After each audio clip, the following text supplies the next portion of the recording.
د رحمان بابا غزل دی که د عشق لاره اغزنه وي هر ګور د عاشق په خپو څپلۍ دي د اور که دیدن د یار موندی په انتظار شي زما سترګې د شبنم غوندې څلور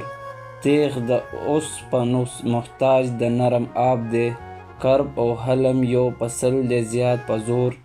له لویي له سرکشۍ زما توبه ده خدای څوک مه کړه د اسمان هسې نسکور خدایي زده څه سودا به پیښه په بازار شي د بازار خبرې نشي په خپل کور دا همه واړه عاشق لره پیدا دي که تهمت که ملامت دی که پیغور جفا ناز او جور کبر د خوبانو ما په ځان دی قبول کړی لکه پور راحت بې زحمته نه دی چا موندلی غم ښادي دي د دې هر خور او ورور رحمان هسې په خپل یار پسې غوث یم لکه غوث په خپل اولاد وي پلار و مور